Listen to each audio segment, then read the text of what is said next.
This video shows you phase 2 exercises for status post lumbar surgery. Perform only if directed by your physical therapist that you are clear to begin phase 2 exercises. They will be performed 3 to 5 times a day, 5 to 7 days a week. Begin with abdominal bracing. This is always a good reminder to learn how to reset and contract your abdominals. Take in a deep breath, breathe out, lowering the rib cage and tightening your lower tummy. Hold for 10 to 30 seconds. Then begin your pelvic tilt progression exercises. Begin at phase 1 with your knees bent up, feet flat on the floor, and rocking your pelvis forward and back for 10 to 15 repetitions. This is a great warm-up to the progressed exercises that you will begin in this phase. At this point, your mobility should be improved and you should have good control as you perform this exercise. Again, there should not be any pain or discomfort.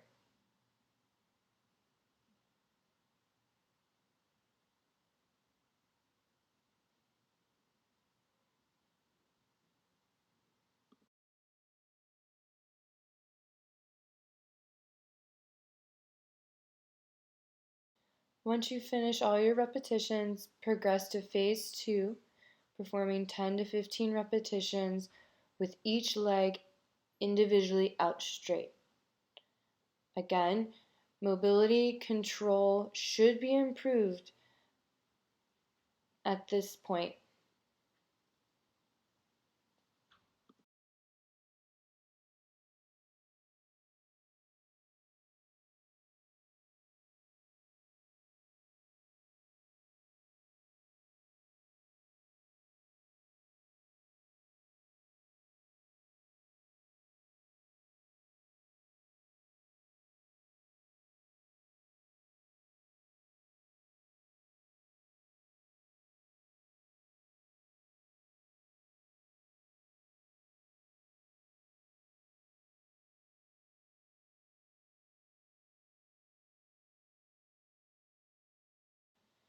Once you are finished phase 2, go ahead and progress to phase 3 with both legs out straight, performing 10 to 15 repetitions. If you feel very comfortable with all these phases, feel free to perform only one set of each. If there is one that is still more difficult, for example, if phase 3 is the most difficult and still has the most restrictions, perform multiple sets, up to 3 sets. Once you are finished with your supine, progress to standing. Again, perform 10 to 15 repetitions for 1 to 3 sets. This is to help learn the control of your lumbar spine and pelvis so that you may be able to progress further with the exercises. Then, lay back down on the floor to perform the Piriformis Stretch as you did in phase 1. Hold for 30 seconds on each side, again, not pushing out, but pulling in and across your body while maintaining that figure 4 position. You should feel the stretch in the outside of your hip and don't pull into severe pain. While you hold the stretch, don't hold your breath, but try to breathe full, deep breaths through your diaphragm, helping the muscles relax as you perform the stretch on both sides.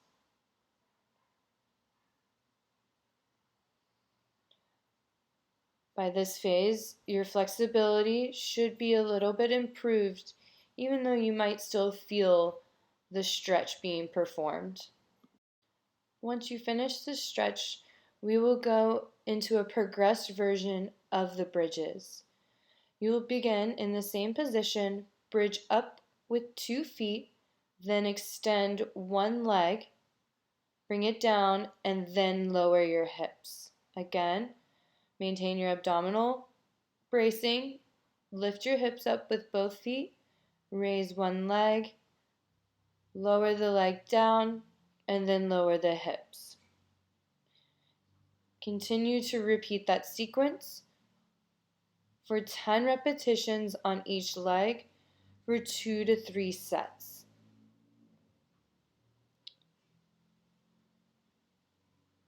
When you lift your pelvis up and raise the foot off the ground, try to remain the same height of the pelvic position and don't let the pelvis drop on the side of the foot that is elevated or extended. Keep your thighs at the same level as well. You don't want to raise the extended leg high in the air, creating more hip flexion, but maintain control of the movement. You may feel that your hamstrings cramp a little bit more with this progression. Again, make sure that you're not digging your heel back towards you and into the ground, but pressing firmly and evenly through the foot, concentrated in the middle of the foot. Again, don't hold your breath while performing the exercise, but try to breathe normally as you go through the repetitions.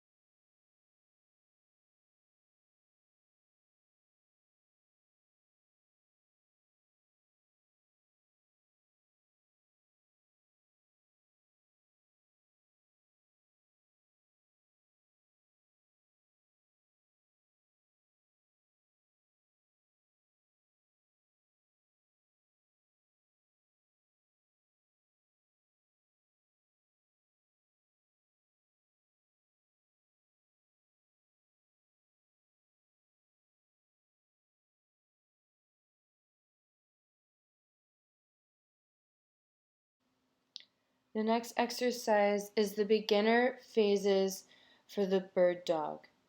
You want to find your neutral spine by arching up and then extending in your back and come into the middle range. Should feel similar to when you are laying on your back with your knees bent up on the ground. From there, maintain your abdominal bracing as you lift one hand and then the other hand, then one foot or knee, then the other knee. If that feels easy, then lift one hand and opposite knee and alternate lifting one hand and opposite knee on the other side. Continue that progression as long as you can maintain your core control. If that then feels easy, slide one foot out, back behind you. Try not to lift it off the ground, but slide it evenly, maintaining your pelvic and abdominal position. You shouldn't have a lot of rocking as you switch side to side. You can then progress to lifting one arm at a time. Maintain control of your trunk and core as you go through this exercise, as there are increased progressions. Perform 10 repetitions for 3 sets for whatever progression you choose. Next, come onto your back and start in your abdominal bracing position. Find your abdominal brace and then lift your arms overhead. This will be the beginning phase for a dying bug core strengthening. Alternate raising your arms or lifting your arms overhead while keeping your abdominal brace, meaning your rib cage intact with your pelvis, and lifting alternating arms overhead. Then, if that is easy, progress to straightening one leg out and then back in. And if you can maintain core control with that, alternate one leg slide out, the opposite arm overhead for 10 to 15 repetitions for 3 sets. Again, the purpose of this exercise is to maintain trunk and core stability and control while moving your limbs in opposition. The next exercise is called the Cook hip lift. You'll need a tennis ball or a lacrosse ball, about a 2-inch in diameter ball, to put in your hip between your trunk and your thigh. Bring your knee into your chest and hold with your hands to help stabilize the ball. Then, on your other leg, have your heel into the ground with your toes lifted. Then, maintain the ball in your hip and lift your pelvis up using just your heel. This is a variation similar to the bridge. However, it helps keep your lumbar spine in neutral and work your glutes to lift your hips, because if you go into lumbar extension, the ball will slip out from that point that you have it stabilized in your leg. Perform 10 repetitions on each leg for 3 sets.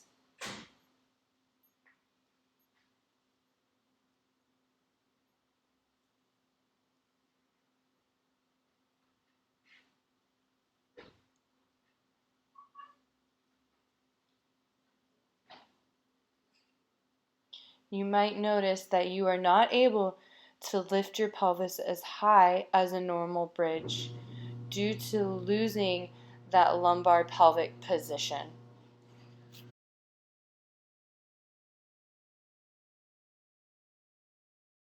This exercise is the final one in your level 2 exercises. With level 2, you may also progress your time with walking per your tolerance.